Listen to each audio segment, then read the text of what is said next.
We got leaks.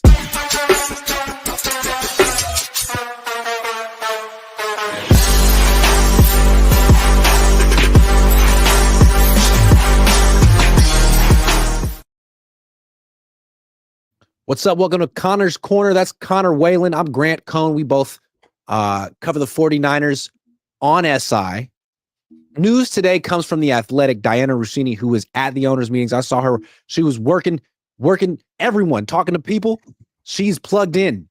And she was on her podcast today, and she said that, if Brock Purdy truly were a top 10 quarterback, independent of the 49ers situation, their team, their coach, how come no teams have called the 49ers to try to trade for him? And her co-host, Chase Daniel, was like, what? She was like, yeah, no teams have called for him. So, Connor, how do you interpret that? Do you think that means that they just feel like, what's the point of even calling because Brock's so incredible and the Niners would never trade him? Or does it mean that maybe other teams are like, well, he wouldn't be as good on our team? I think it's one of those things if they're like, that's the next Tom Brady. They're like, we're not going to be able to wait. It's not April 1st. Oh shit, I can't make that joke. That's on me. No, I think it's one of two options, right? The first option is no team thinks that the Niners would ever trade him, which I think is a fair thought. I don't really see them trading him right now, and it seems like they're pretty high on him still. The second option is the one that is kind of a little more up in the air, I feel like, is that no team wants him at all. They're just like, nope, we're happy with what we've got. And we don't need Brock, which I feel like that's a little less likely, but I wouldn't be surprised if that were the case either. Like a lot of these teams nowadays, they have a lot of younger quarterbacks, and Brock's young, don't get me wrong, but a lot of teams nowadays, I think you can be confident in the draft a little bit more and not really be stressed about maybe we need to send the whole farm to the Niners just to get Brock. Maybe teams aren't really worried about that now. I'm curious though to hear your opinions on this, because I know that you might have a little more of an in on this. I feel like. Well, I don't. It just seems like what Jed said at the owners' meetings, like he's the top 10 with Kyle, which is debatable because he had Kyle last year and wasn't top 10, but he's top 10 like in a specific situation that the Niners can provide. Okay, but does any team think that he'd be top 10 in a different situation? And if he's only top 10 in one situation, like what does that mean that he really is? Does it mean that he's not worth all the money that he's asking for? It seems like this is an interesting test. A lot of times in these situations, an elite player wants an extension or expresses displeasure with his current deal, and teams start calling. Like we saw with Stafford last month. The Rams weren't sure whether they were going to give Stafford what he wanted because he's older, and the Raiders called. Like, okay, we want him. We'll pay him. We're not even going anywhere and we'll pay him. So same thing happened with Ayuk last year. It seemed like if there was a team that thought the Niners were messing up, like you're having second thoughts about giving Brock Purdy $60 million a year. That's ridiculous. We would love to give Brock Purdy Let's call John Lynch right now and take Brock Purdy off his hands because he doesn't know what to do with Brock. That's not happening. And I think that's instructive for the 49ers. Maybe it emboldens them to not give up and capitulate. Yeah, I see your point. I think you do bring up like a really good point with that. And it's so weird nowadays too, because I mean, in particular too, I like the Stafford comparison in particular. Like that one's really, really a good comparison. And I also do think at the same time, though, I think Stafford is a lot better than Purdy. So it shouldn't really be a shock that Stafford's getting those He's offers. A top 10 quarterback on any team. Exactly. No matter where he is, he's got an arm that like no one can ever like replicate. He's got a very precise arm. He's quick with the ball. Like I don't think there's anyone close to that. But the thing that's weird to me too is you would think if an older guy like Matt Stafford, who's going to be a top 10 quarterback on any team, if people are willing to trade for him, why would they not be willing to go for a younger Brock Purdy who's still on a small deal? To me, that's why I kind of lean towards the side of every team is aware that the Niners aren't going to get rid of him. Because I feel like if you're really thinking about it, it's like out of the quarterback options, why wouldn't you go for Brock? Like why wouldn't you try the call? Well, let's play it out. Let's pick a team. Let's say Tennessee. They need a quarterback. They have Will Levis? Yeah, they're Will Levis and the number one pick. And some people say they should take Cam Ward. Maybe they feel like, well, we like Cam Ward, but Abdul Carter is clearly the number one player on our board, and we'd like to take him. So instead of drafting Cam Ward, let's draft Carter and trade for Purdy. And that way, we get our quarterback and our franchise edge rusher. If they looked at him that way, if they looked at Purdy that way, but I mean, if they brought Purdy to Tennessee, gave him $55 million a year, would he do well? I don't even know who he'd be throwing to. It seems like he'd be setting him up to fail. I mean, if he struggled this year with Jawan Jennings and George Kittle and Deebo Samuel, what's he going to do in Tennessee? Why would that? I mean, you'd probably be better off just getting players to build around Will Levis. Yeah, honestly, probably. Like, I just don't think that there's as much of a like upside for trading for Brock in that scenario. Another thing you've got me thinking too is another option that just came to my head. Since the Raiders just traded for Geno Smith, I believe it was a 3rd round pick, right? They traded him for a 3rd. Something like that, yeah. I feel like the Niners, if a team was going to try and trade for them, they would be like, well, I need like 2 firsts. I feel like that their asking price would be way too high, and that could be another reason. Because the Niners, I don't think they would let Purdy go for a 3rd. And if I think Geno's a little better than Purdy, then they should theoretically be giving less. But I don't think the Niners would ever give less than that for him. Like, I think they would need a lot. It's true. I want to talk about Geno in a minute, but I think like Purdy's better than Geno. He's younger than Geno. Neither one's a tier 1 quarterback. So you're talking about like secondary level quarterbacks, or maybe 3rd level quarterbacks, and how much you want to pay him. But I think that's another reason why the Niners haven't gotten any calls for Brock. Like, would the Niners ask for a 1st round pick? Because no one's going to give a 1st round pick for Brock. If Geno's worth a 3rd, then Brock's worth a 2nd, and maybe like a pick in the future that's conditional that could be a 1st round pick if Brock's incredible on his next team. But essentially, he's worth a 2nd round pick, it seems like. Well, I mean, I think that's where I think maybe you and me disagree slightly, because I did hear you say something. I do think, honestly, I might be crazy for this. With the way Geno played last year, I think it's kind of hard to call Brock better than Geno. I think Geno had a pretty good season last year. Brock's younger. He's way younger, so he has way more potential to be better than him. But I think that's exactly what I'm seeing, is that I think Geno's here, Brock's here, and the Niners think Brock's here and Geno's here. Which Let's that's talk where about the that. fundamental issue is.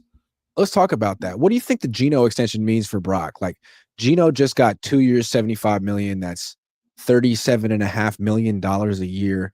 If the Niners gave that to Brock and he accepted it, I would call that a great deal. Clearly, Brock's not going to accept that. Do you think he has a leg to stand on here, or do you think that this Geno Smith deal hurts his case?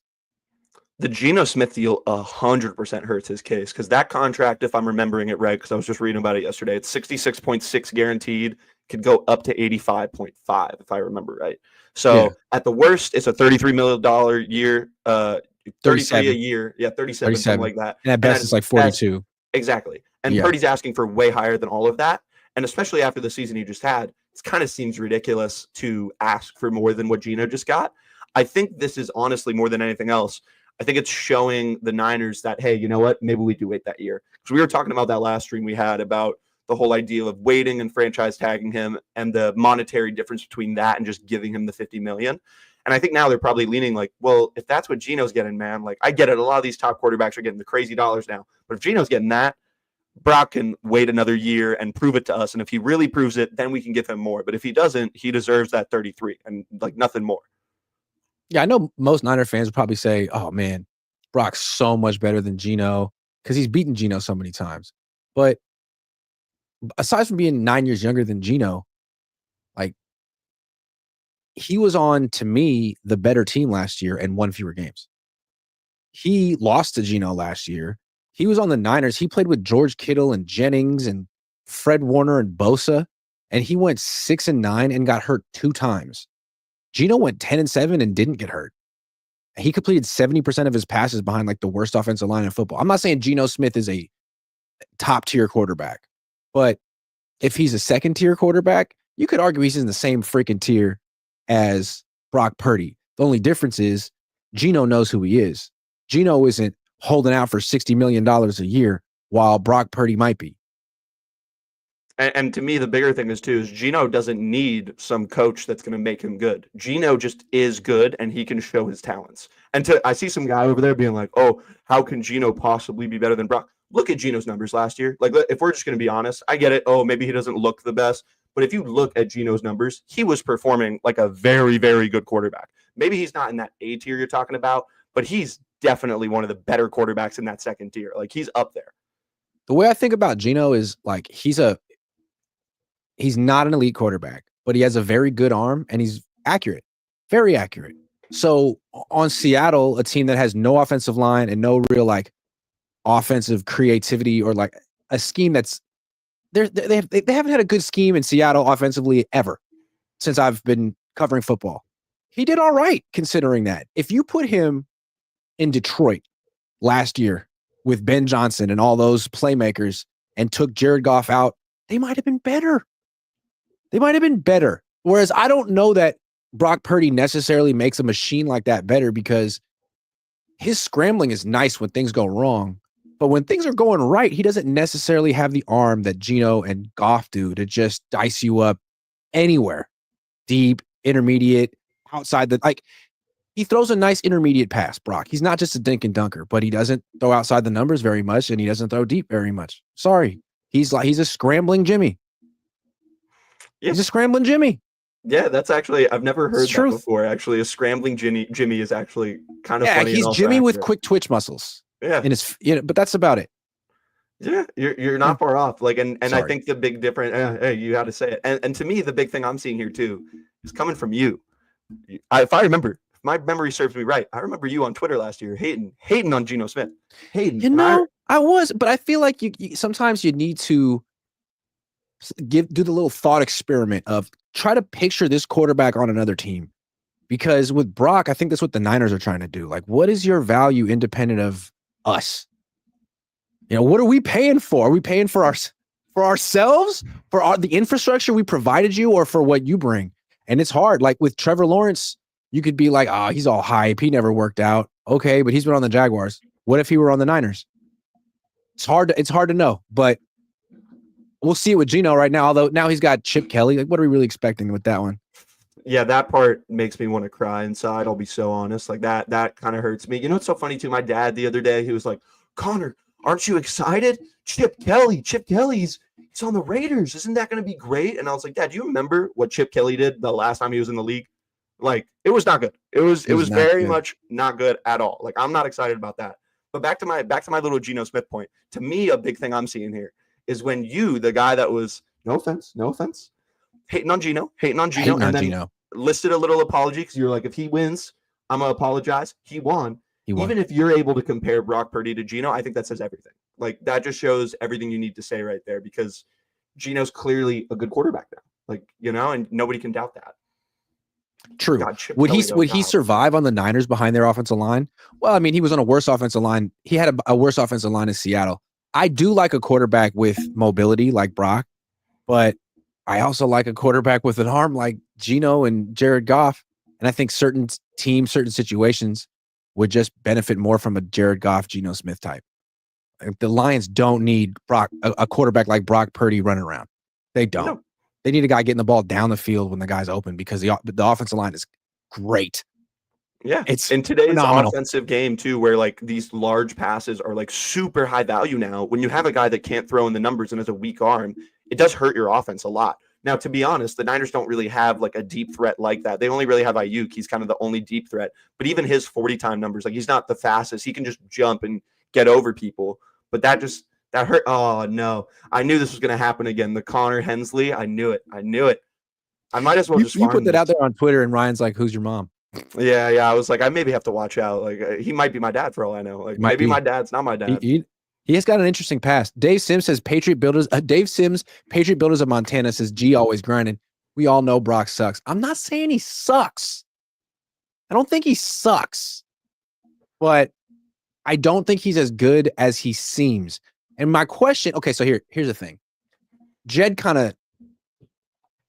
said this, and it was the most interesting thing he said, and he said it in a nice way, but when you really just read the words, it was like, this is such a condemnation of Brock. He said, Brock is a top 10 quarterback, ...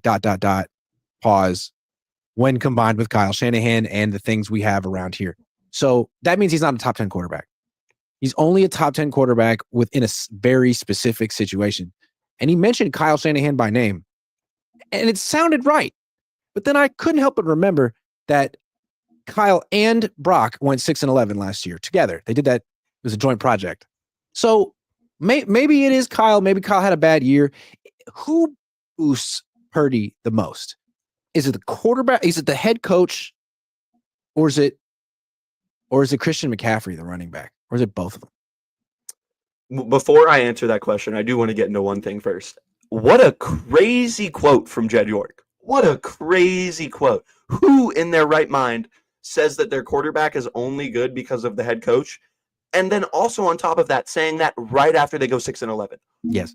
Like that is just absolute buffoonery right there. Like that is a terrible quote by him. But anyway, back to the actual point, because that's just insane from York, but I shouldn't be surprised with him. I think the reality is when you have a quarterback in a system where they pretty much don't call audibles, they're only allowed like 2 audibles, and the head coach is very, very precise on sticking with the play calling, I think you got to give the credit to the head coach. This is where it gets interesting in Brock's case, though, is that a lot of times when Kyle's play doesn't work, because that does happen a little bit, more than a little bit, a lot of bit, he'll just give it to McCaffrey in a quick check down, and that'll typically work out, right? So I think you got to give them both credit, but the reality is it's probably 65-70 Kyle and then 30-35 to Christian McCaffrey. And that really comes down to Brock just being like, you know what, this ain't working, let's give it to him. So I feel like even then I give the credit to Brock more than McCaffrey. I would say it's like 60-70% McCaffrey. Whoa, okay. Maybe I'm a hater. Because to me, ever since Kyle Shanahan lost Mike McDaniel, I feel like the Niners' offensive like creativity and play design hasn't quite been as good. Like you watch the Dolphins, they're not a better team than the Niners because they're soft, but their offensive play design to me is more creative than the 49ers the last few years. And I think what's made Kyle so good at his best the last few years is his usage of McCaffrey. And is it that Kyle has invented new ways to use McCaffrey, or he's just committed to using him as much as possible in all the ways that he's demonstrated he can be used? I mean, I feel like his offense was sputtering a little bit in 2022. That was when they lost McDaniel. And instead of, having new wrinkles in the scheme, they traded for McCaffrey. And they used him a whole hell of a lot. I think Purdy really benefited from him. Clearly, it's nice having a really good running back. But the receiving element, the fact that he could just run a little choice route out of the backfield and get bracketed and get treated like he's the number one option in the passing game, not only helped Brock, I think it helped Ayuk. I think it helped Debo. I think it helped everyone. And I think it helped Jimmy for 4 games before Brock Purdy became the quarterback. I feel like a lot of quarterbacks could have had success with the ultimate check down option in those 2 seasons. Yeah, I think you're totally right. I think if you put him on any team and you make him the starting back, I think the quarterback immediately improves just because of that ability to have him for check downs. And I think I do see your point, honestly, and maybe you're swaying my opinion here. It might be more of a 50-50 to me now, the way I'm looking at it. Well, what Kyle would say is, well, hold on. The Carolina had McCaffrey, and they gave him the ball all the time, and they sucked on offense. So clearly I'm important. Something to that. That's true. I mean, but if we're really talking about the Panthers, like what are we doing? The Panthers are the Panthers. The Panthers had Christian McCaffrey and Baker Mayfield and Sam Darnold and sucked on offense in general. Yep. They were trash. I mean, they're the Panthers. Rough. They're the A's of the football world. They stink. They stink all the time. No one's really surprised by it. And when you have a team like that and they have this generational talent in Christian McCaffrey and you still aren't able to perform, it's just on the team. Like, what are you doing? And I think the Niners, when you get McCaffrey, Shanahan's like so excited, like, oh my God, we got the best weapon in the whole league right now. And maybe he decided, you know what, maybe we can worry less about the scheme and just work with him more and make him more of the offense, because he really is. Without McCaffrey, this offense isn't really much, to be completely frank. All you have at that point is you got Kittle and Ayuk, and that's it. It's literally mean, they have enough talent. I just feel like for whatever reason, Purdy needs that receiver out of the backfield. And, Drew Brees always benefited from, he had Reggie Bush at first. He had Darren Sproles. He had Alvin Kamara. It's always been a key element in the Sean Payton offense, and it was a key element in the Bill Walsh offense. So there's no shame in that. But I thought it was interesting last year. You had the best tight end, a wide receiver who's having a great season in Juwan Jennings, and Jordan Mason, who was really running well. And it wasn't enough. Like, Purdy was uncomfortable. He was holding the ball too long. He was really forcing it downfield. When he has that really good receiver out of the backfield, he makes good decisions. He's just a much better quarterback. So, and I feel like Kyle's a much better play caller. Maybe they both need a running back like that. Or it's not just a running back. It's a guy who can play running back, but also motion out to wide receiver and run some routes out there and really be a true dual threat player. That's what I think Brock and Kyle both need. Yeah, that would help them so much if they could get another dual threat. Like, that would be huge. But then I think it just goes back to the main issue. Like, do you think that they're going to be willing to take a receiver early? And I don't think they're going to be willing to do that. I don't think they're going to be willing to get some sort of weapon on that team. I saw somebody just saying that maybe they go after Ashton Genty. They have already, not they, the Raiders GM. If you look up this quote, look it up. It's a quote where he essentially says, we're guaranteed to get Ashton Genty because my son likes him. Like, that's essentially what he says. He's like, my son said he's leaving the family if we don't take Genty. So they're getting Genty before. I think the question is, who do the Niners even could get that could really change? I'm glad you asked that question because I found him. I know it is. Oh, I figured it out. So I'm really good at thinking like Kyle Shanahan and scouting football players. It's really what I do. Okay. No one's paid me yet to do this, but they will soon. So we agree that Christian McCaffrey's skill set is utterly irreplaceable and indispensable to this offense. You take him out and replace him with a guy like Jordan Mason, who only gives you 5 yards a carry, but isn't really a threat as a receiver, the whole thing falls apart. Okay, so they got to find that particular skill set. And you're thinking, well, that's tough, right? Because what running back can really be a receiver like McCaffrey? True.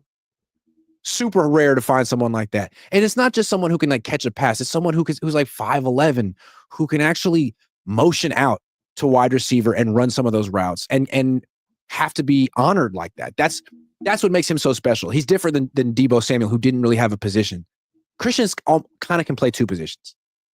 That's what's so interesting about him. Okay, that's my spiel. So if you're looking in the draft, you might want to look for a wide receiver, not a running back. Because he's built like a wide receiver. He's 5'11", 195, 200 pounds soaking wet. He's a wide receiver. And again, the skill set you're trying to find isn't you always are going to be able to find runners who can average 5 yards a carry in your offense. Garendo can do that. Anyone can do that. You're looking for the receiving element. And so I found a guy who is a wide receiver built like a running back, 5'10 and a half, 195 pounds. Who's even more explosive than Christian McCaffrey ever was. And he's available in round 3. Because people look at him as a wide receiver who's a little too small and a little not good enough running routes. But if you think of him as a dual threat, if you think of him as a running back, I think he's the pick for the Niners in round 3. His name is Jalen Knoll from Iowa State. This guy is 5'10 and a half. He ran a 4.39. Look at all of his testing numbers. They're better than McCaffrey's. The only one McCaffrey got him in was the 3-cone. This guy's explosive as hell, and he could be, they say he's a slot receiver. You could do that, or you could put him in the backfield, and no one could cover him. I'm just saying, I bet you that the 49ers will draft Jalen Knoll in round 3, and they won't say why, but he will be their Christian McCaffrey insurance because they have to have someone who has that skill set. I like that idea. I will say I do like that idea, and that could be like an actual good fit for the team. My only issue with that idea is that I did see the Niners, Kyle, a lot of other people talking about how this year they're drafting for starters. My only question is going after a CMC backup in the draft where you're saying that, does that add up? And does that really... Let me make the case for it. That's a great question. The reason I would say it's so important is because they could get a starting D end and a starting D tackle and a starting linebacker, and they could all be really good. But if McCaffrey gets hurt and misses 10, 12 games, they're royally screwed. They're not winning without him. I think we saw it last year. You could blame it on Ayuk or the defense, but I think that team fell apart without Christian McCaffrey. I think maybe it's an oversimplification, but I thought they had no identity without him. I do think it's a little bit of an oversimplification. Like last season, I really loved the way Garendo played personally. I thought Garendo looked really good. I think he's kind of like a new Raheem Mostert for that team. Really, really fast, like so fast. But I think that that's kind of what was ironic about or interesting about it. It wasn't that they didn't get production from their running backs.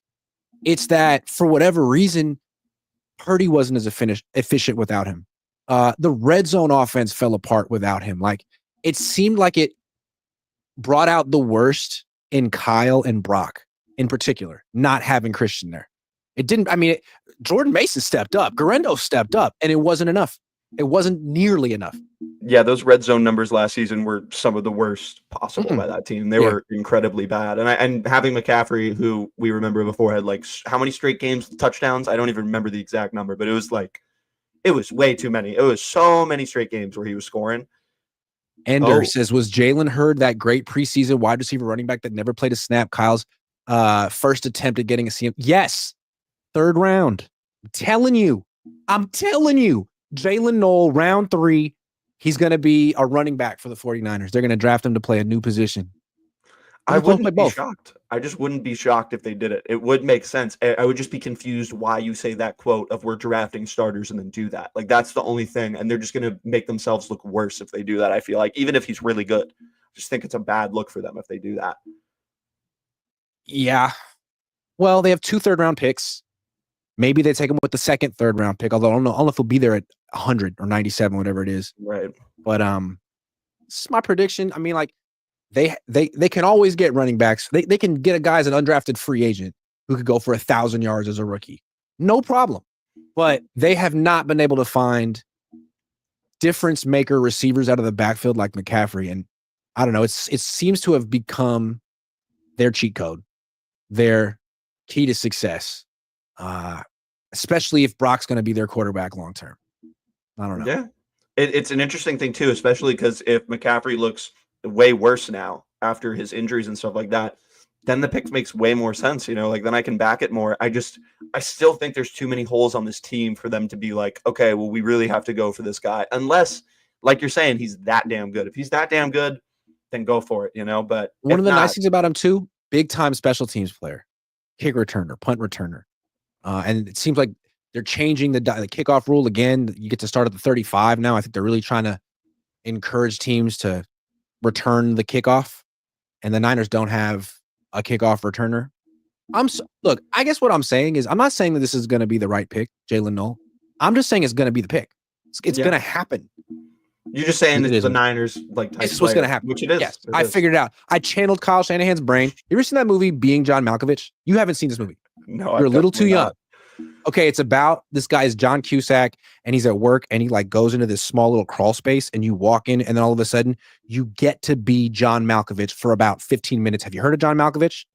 Yeah, actor.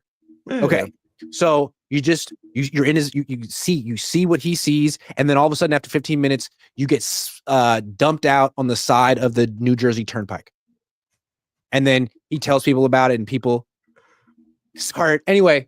That seems like one of the worst things I possible. had that moment. It was a being Kyle Shanahan moment, and then I got dumped out on the side of a New Jersey Turnpike. I'd like to think more that you're just on a more reference that I'll get. I'd like to think that you're just Kyle Shanahan's innie. Like you're the version of him that just like you just know. You just know what to do. I just know. Okay. Let's talk 11th pick. We got about 3 weeks until the draft. I think I've figured out what the Niners are going to do with the 11th pick, but I'm not going to reveal it yet. I want you to say first what you think they're going to do so I can tell you why you're wrong. I mean, what I want them to do and what I think they will do are two very different things. What I want them to do for starters, because this is the thing I want more than anything else, and I've said it before and I'll say it again, get T-Mac. Get T-Mac. Get him. He is a one of one. Get him. He is so good. I don't think the Niners will get T-Mac. They will not. Because he had that clip that came out last week. Oh, snap. He'll be back. There was that clip that came out last week. T-Mac said he didn't like watching film. I don't think Kyle Shanahan will go for that. No can do. He's probably going to sing that song at the same time. What was that, Connor? I don't know. I think God just decided to smite me because I was saying the Niners should pick T-Mac, and he just really didn't like that. Maybe Kyle Shanahan hacked into my internet and was like, stop it. I don't know what it was. Could be. Surprised, all alleged. But back to what I was actually saying. But hold on. Just a minute ago, you said the Niners need day one starters. Yeah. That takes T-Mac out of that. That's not happening in the first round. Okay. This is, like I said, this is what I want. This is what I want. This is not what will happen. But what will probably happen, likely, if Mason Graham falls, I think they take Mason Graham, to be completely honest. I don't really see how they don't. I think every team's really high on him. And even though he's got them short arms, I think they're pretty much locked into him. But if I'm going like other players, I don't really think there's anyone else. I mean, I guess Will Johnson, the corner, that's another one that I think. But those are the top three for me. I think those are the three names, not T-Mac, sorry, the top two. I think those are the two most likely ones because you can either get a starting D tackle or you can get a starting corner. Two positions of need, both really valuable positions. It's kind of how I see it. I'm curious though, because you were hyping up this pick. I know they're taking Jalen Noel. I know who they're taking in round one because I channeled. I believe it, man. I'm a 23-year-old beat writer, so like I believe you. Tell me. Okay, I believe you. Okay, so they haven't drafted a cornerback in round one since 2002. Mike Rumpf. They haven't drafted a cornerback with a top 11 pick since 1981. It was Ronnie Lott. So I don't think they're taking Will Johnson unless Robert Saleh can change the entire Niners front office's mind, because he did take Sauce Gardner with a top pick in New York. But there's something about the Parag Marathe 49ers that they feel that they shouldn't be taking corners that high. I'm just saying, I don't think it's going to be Will Johnson. And then D tackle, I don't know that there's necessarily a D tackle worth that 11th pick. I think they're going defensive end because I need one of those two. And I can't help but remember that once upon a time, 2019, Robert Saleh, John Lynch, this whole team, Chris Kasarik, traded a second round pick for a kind of an older, beaten down version of D Ford, who was once a first round pick. They love that skill set. It never worked out with D Ford, but what they wanted was a 250-pound, 6'2" speed rusher with an incredible get off and an incredible first step. They said he had the best first step in football because Bosa doesn't. Bosa's really good, but he's more like powerful and methodical. I think what they wanted was a speed rusher opposite Bosa to get in the backfield, not necessarily get the sack, but make the quarterback hold the ball, move a little bit, reset, and then Bosa gets the sack or Armstead gets the sack. So if that's the skill set they were looking for in 2019, why wouldn't they be looking for it now? And I think if they would trade a second round pick for an old D Ford, I think they'd spend a first round pick on a young D Ford. So I'm looking at Mike Green or James Pierce. And I know that Mike Green had the accusations of, you look it up, once in high school, once in college, both were dropped. He transferred though in college from one school to the other. I don't know. They gotta thoroughly look into that. But one of the two, I think they will draft one of the two, James Pierce or Mike Green, and chalk it up to the D Ford role. Where are those guys projected to go in the draft? Are they right around there? Yeah. Okay. Mike Green, I think, would be the pick. Like watching Mike Green looks like watching D Ford. But 2 times? I don't know. Yeah. I don't know. I don't know. I wasn't there. I can see where you're thinking right now, and I do see that. My only thing that I'm standing on again is the whole drafting starters. I do think Yetur Gross-Matos is a little bit slept on. I like his game a lot. So I do kind of question the need of edge versus an actual interior lineman a little bit, just because maybe I'm crazy. Haven't we seen the way they use Gross-Matos? I feel like on first and second down, they'll put him out at D end, but on third down, he's pretty much rushing from the interior. Yeah, but he's not an interior rusher though. Like he just doesn't have he's not as big as some of these interior linemen that you kind of need. I see your point though. Like they could totally do that. If they do that, I think it's a mistake. I think Saleh has enough of a brain to be like, all right, he should probably be on the edge. But I see what you mean though. Like I think if Mason Graham isn't there, I think that those are probably the guys they should go for as one of those edges. But I don't know. Even Will Johnson, I'm still pretty high on Will Johnson. I think he's really good, and I think he fits the system pretty well. I don't know. I'm sure he does. I'm sure Kyle Shanahan, I'm sure Robert Saleh would love him. I just wonder if the 49ers would sort of break a precedent or pattern to take him. I'm guessing that they're going to take Green, or Pierce. No, I'm not guessing. Again, I channeled Kyle Shanahan. I know what they're doing. You I know what they're exactly. doing. They're going to go edge in round 1. Defensive tackle in round 2. Defensive tackle in round 2. Linebacker and running back. No, linebacker and Jalen Knoll in round 3. Okay. Yeah, that's what they're going to do. I like that. So I just got distracted from somebody saying something about Yetur Gross-Matos and Micah Parsons in the chat, and I'm like actually kind of shocked. And now I'm like looking this up. Like, is this real? Like, is this? And no, it's obviously not. It can't be. I mean, it's kind of there. It says that they. While we think about that, let's go check out our sponsor. Yeah, let's do that. Let's do that. You know what I'm saying? Get me out of that, please. I don't want to be down that hole. Pause. Okay, so we got some. I'm enjoying the prize picks right now because it's Warrior season and they're getting really good. Now, they played last night. They won. They beat the Lakers. They play again tomorrow. Tonight we got Shai Gilgeous-Alexander against Houston. 32.5 points. This guy shoots a lot of free throws. What do you think? Shai is a pretty insane scorer, and he's definitely one of the MVP favorites right now. The Rockets, though, is a pretty good team, too. They're the 2 seed. I do like taking the over on his points, though. I think he's going to go crazy. And by the way, wait, do the Warriors not play tonight? I thought they played the Nuggets tonight. Do they play the Nuggets tonight? Let me look. I don't know why the points. Yeah, they play tonight. Oh, my God. If anything, if there's a pick on here that I think you need to do, I think whatever the Jokic above points is, I think you take his over on points because the Warriors don't have a big to defend him. Okay, cool. Let's start with Stephen Curry. I don't even know what I'm talking about. 87% of the time. Free throws, field goals attempted. What? No, let's just do Curry, only Curry. Yeah, just look up Curry. Let's see what some of those plays are looking like for him because he's going to have some good ones. Not Seth Curry. God. Hey, Seth Curry's another good pick. I think his pick was over 1.5 threes, which I'm hammering that. You should totally take that. Hammering that. Oh, yeah. Okay. What do we want? Points, turnovers? Turnovers?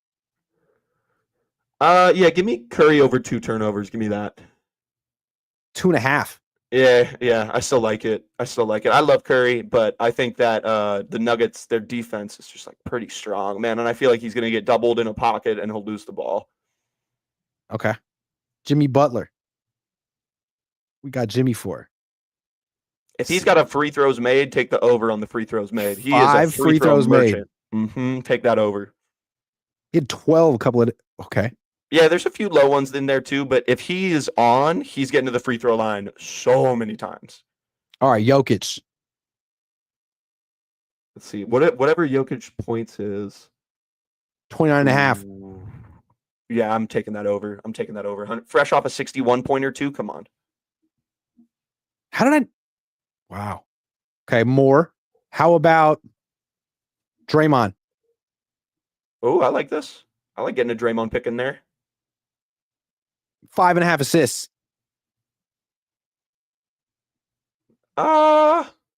Yeah. I don't like that one as much, to be honest. What is the deal with the Green Devils, though? That's what I'm trying to remember again. Isn't there something special with the Devils? Yeah, it's like a discounted play, but you can only pick more. There's no more or less. You hear that, chat? You hear that? They got special picks just for you to win money. Like if you think he's going to hit 1-3, you can hit that one. Because I do think he's going to hit 1-3. I like that. I like that take. Draymond, he's actually becoming like 2015, 2016 shooter Draymond again. It's actually he's crazy. More eager. He's more willing to shoot that 3 than Jimmy Butler. Just a couple weeks ago, he had like a clutch 3 in the corner with like 40 seconds left, and it was like no, and he drained it, and it was like, oh. I'm gonna go flex play, not power play, just because I want to play it safe. Oh, come on, that's for the weak, man. That's for the. I mean, I get it. You gambling your money here, but you do it how you want. I won't judge. No, because when I asked you something, you were like, your voice went up on a couple of them, so I'm not that confident. That's if fair. You had been that's if you had put bass in your voice, I would have done the power play. But this is when you go, that's a flex play to me. That's fair. That's fair. Is that fair? Okay. I think that's a fair play. Isn't it nice just getting free money? Isn't that like super fun? Just free Did you money know for it? that PrizePicks is essentially giving away free money to new users? If you use promo code Cohn and you put down, let's say you put down $10 and play 5 and you lose. Oh, you just won $50. Isn't that crazy? Instantly. It's true. So you're telling True. me if I use PrizePicks code Cone and I play COHN. $5, I get 50 for free? Yeah. No, Wow. losing is winning at PrizePicks, at least when you start. You Okay, hear one more that, piece of chat? You hear nugget. that? One more piece of information. This was interesting. Yesterday, the Arizona Cardinals gave Trey McBride a 4-year, $76 million extension. That's $19 million a year for a tight end who's very good, but not as good as George Kittle. What do you think this means for the Niners and Kittle in that negotiation, if it's happening? He's going to want his bag. That's what it means. He's definitely going to want his bag. I think the more interesting thing with Kittle is he's made it very clear he wants to be a Niner for his whole career. I think the question is how willing is he? Is he willing to not get paid that amount of money to do it? I hope he is, because if the Niners can get him for a cheaper deal, that would be huge. And it could really expand their development for the future of signing and retaining players, which they clearly don't like to do based on this offseason. But I do think that it means good things for Kittle, especially in his pockets. Like his pockets hopefully could be a little more lined.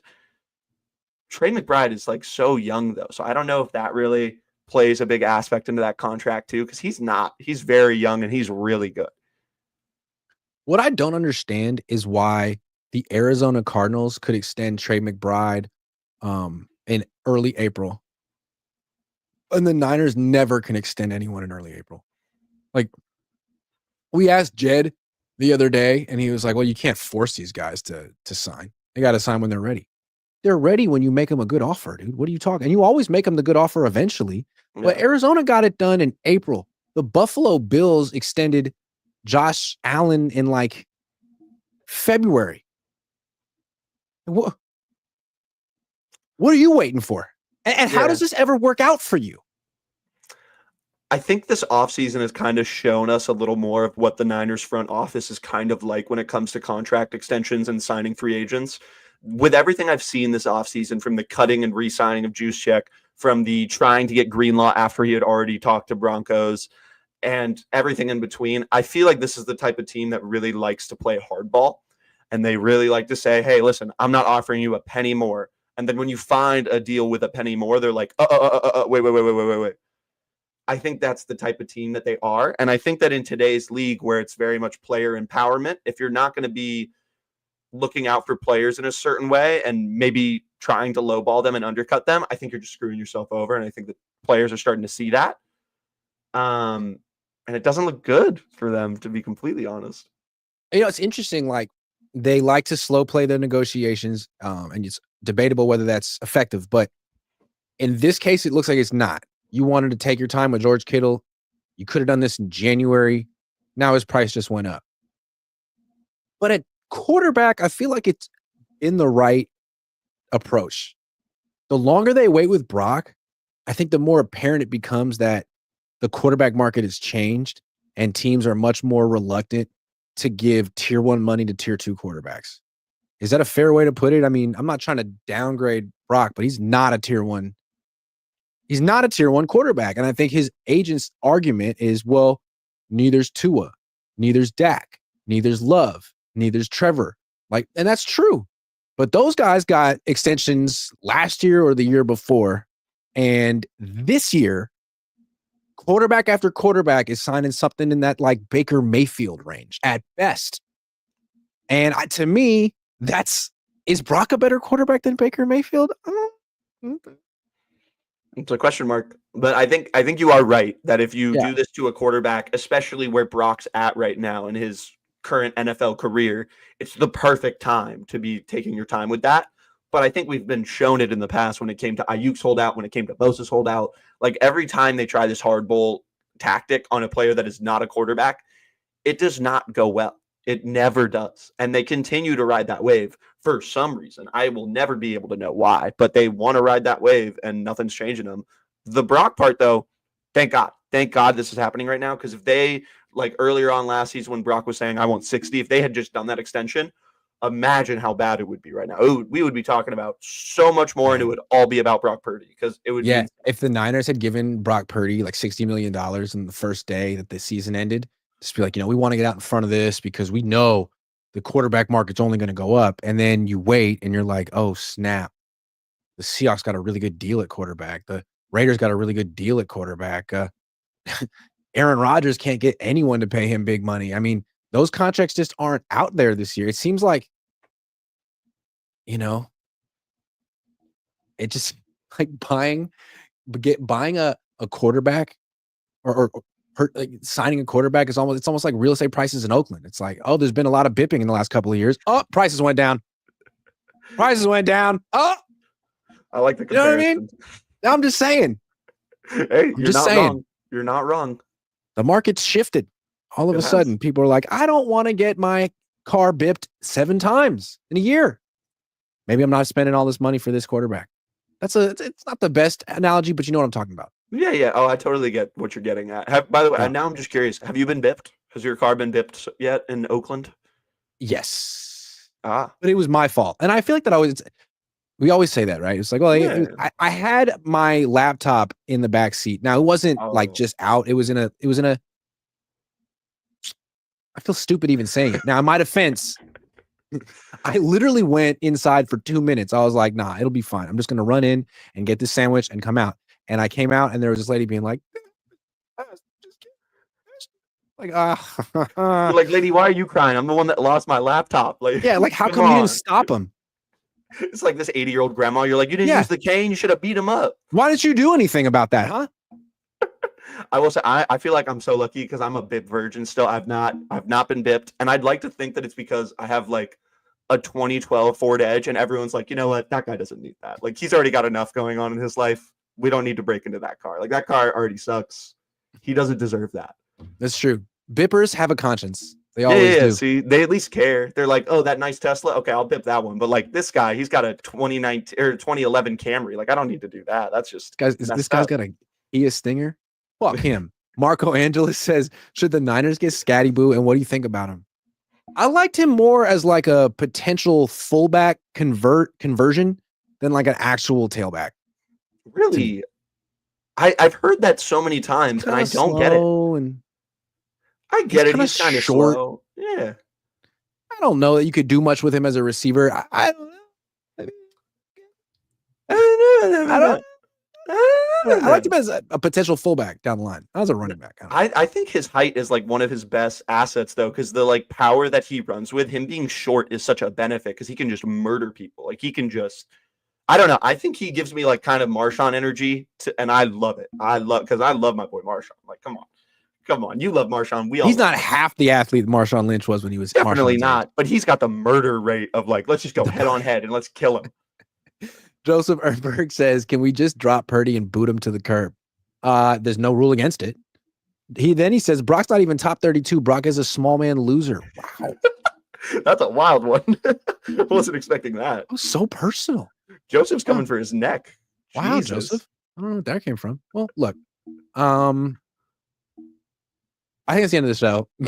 Yeah. Thanks a lot, though. It was a good one. That was a good one. There was some good stuff in there. There was some definite good stuff in there, I have to say. Thank you for watching, everyone. Connor, I will see you tonight. There we go. Take care, everyone. Peace out, chat. Peace out, chat. Gotta let them know.